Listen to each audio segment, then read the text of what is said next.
Well, Pete Buttigieg is an Episcopalian. That's a small, increasingly esoteric sect of Protestant Christianity. And yet, all of a sudden, he is the holy man, somehow, of the 2019 campaign trail. Buttigieg has made it clear again and again that his opponents aren't simply wrong, they're immoral. It is by no means true that Christian faith or any faith requires you to be a Republican, especially in these times. There's a lot about the stewardship of creation that is in Scripture that I don't see being honored by the administration right now. It's also important that we stop seeing religion used as a kind of cudgel, as if God belonged to a political party. And if he did, I can't imagine it would be the one that sent the current president into the White House. It's important that we don't use religion as a cudgel, says the man using religion as a cudgel. For all his faithful fervor, though, Buttigieg is not very interested in certain categories of sin. For example, just last week, authorities raided the home of an Illinois abortion doctor called Ulrich Klopfer, and there they found thousands of preserved aborted fetal remains.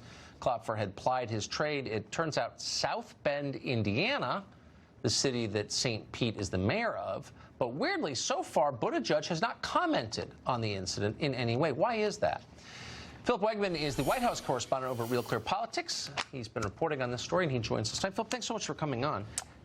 So just to be clear, this is a story that some of our viewers may be kind of familiar with, but describe what we know about this abortion doctor and his relationship to Buttigieg. What we know is that Ulrich Klopfer was the most prolific abortionist in Indiana for decades. And regardless of your politics or whether you're pro-life or pro-choice or what God you pray to, your heart has to go out to these women, because we've discovered that more than 2,000 fetal remains are in this guy's basement right now in Illinois.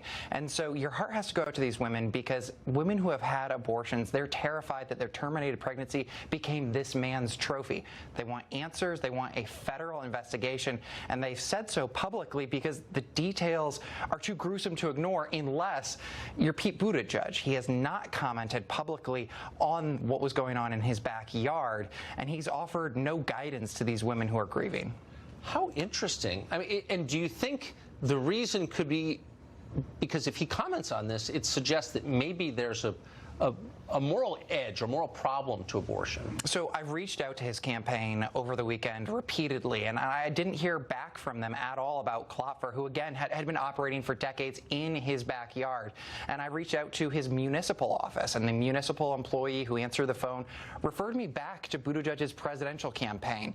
And again, radio silence. So Buttigieg, he's more than happy to make these statements about being pro-choice, about opposing regulation on abortion clinics. And in fact, he has trumpeted his own defense of an abortion clinic in South Bend that is currently operating without a license. But what he hasn't done is comment on the specifics of this case. It's been complete radio silence. Interesting. So he stood up on behalf of an abortion clinic operating without a license, to be clear. He did, to be clear. It's a different one than Klopfer was operating at. But the thing is, this story is not going to go away, because if you remember, in 2016, President Trump made his pro-life position a promise to evangelicals. He went after Hillary Clinton for her defense of abortion and late-term abortions. So if Pete Buttigieg finds his way on stage against President Trump, or if he finds his way onto the stage against Vice President Pence, competing for the vice presidency, he's going to have to answer about why he's been quiet for so long.